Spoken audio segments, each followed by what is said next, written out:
Halo anak-anak, selamat pagi. Bertemu kembali di video pembelajaran kita pada hari ini. Di video ini kita akan membahas tema 4, subtema 3 pada muatan pembelajaran ilmu pengetahuan alam. Ikuti video ini dengan baik.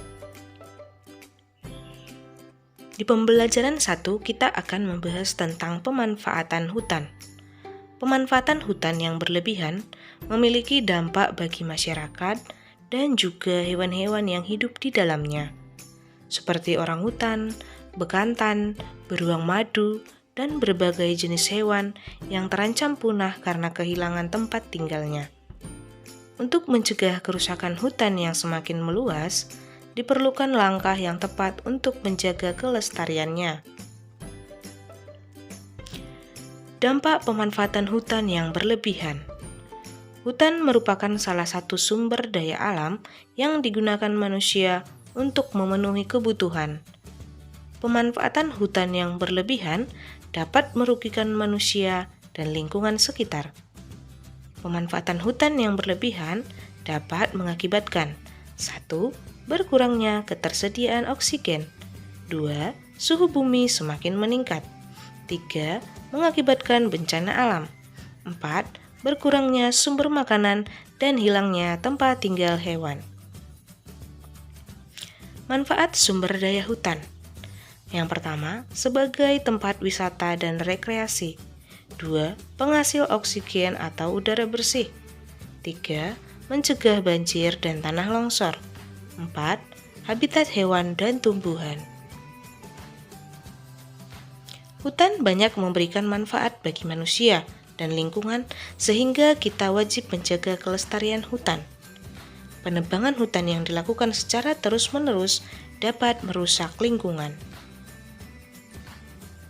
Bagaimana cara kita menjaga kelestarian hutan?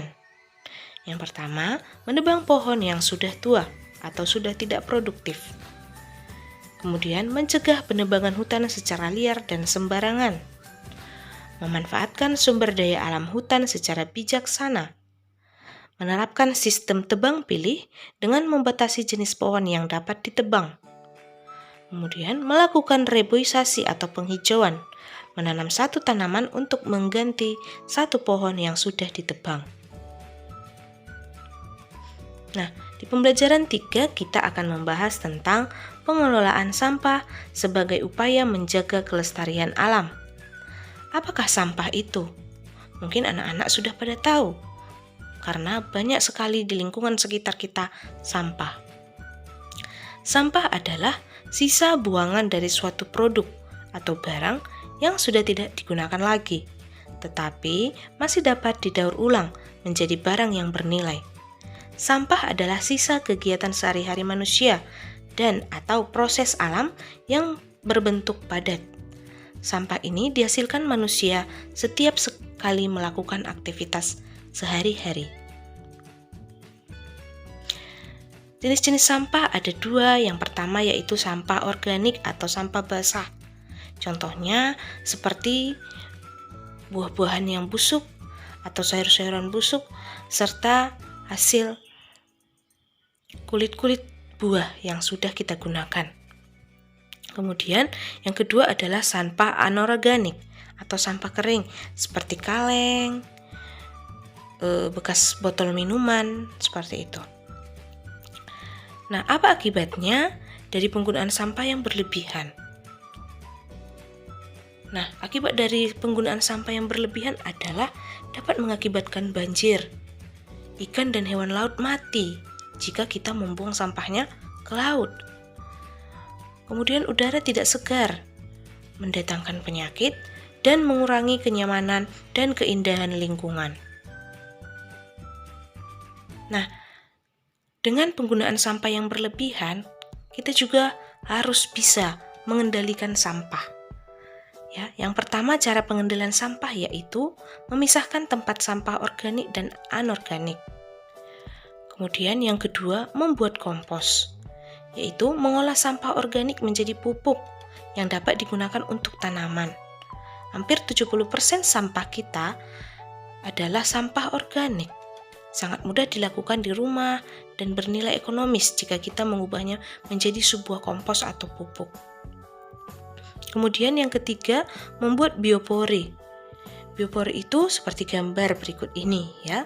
Lubang silindris yang dibuat secara vertikal ke dalam tanah sebagai metode resapan air yang ditujukan untuk mengatasi genangan air dengan cara meningkatkan daya resap air pada tanah. Yang keempat, menerapkan prinsip 6R. Yang pertama, reduce atau mengurangi. Mengurangi atau reduce adalah semua bentuk kegiatan atau perilaku yang dapat mengurangi produksi sampah. Contoh, jika berbelanja ke pasar, bawalah tas dari rumah sehingga tidak perlu meminta tas plastik dari toko atau penjual. Dari sebuah toko saja, dalam sehari bisa dikeluarkan 5-10 kg tas plastik untuk membungkus barang-barang belanjaan.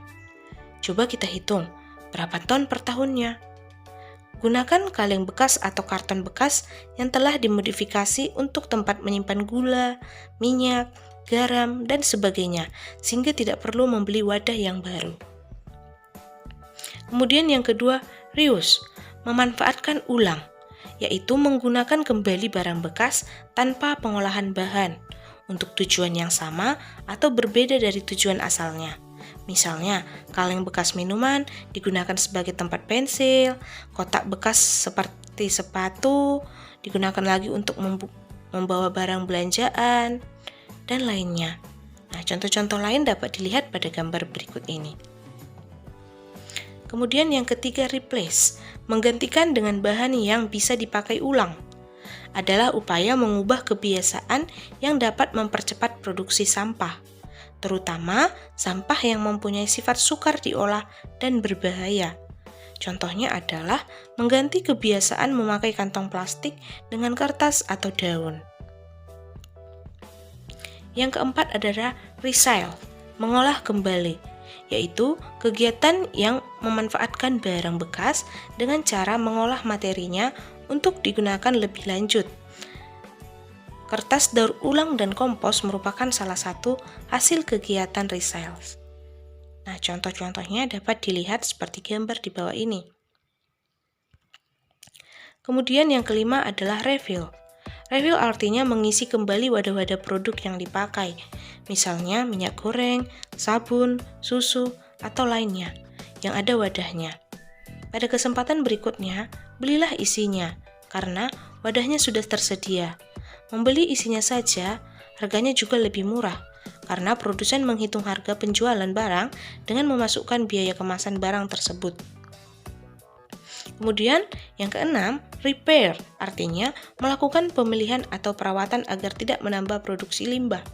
Contohnya, menggunakan peralatan rumah tangga yang terbuat dari plastik, atau pecah belah dengan hati-hati sehingga tidak cepat rusak.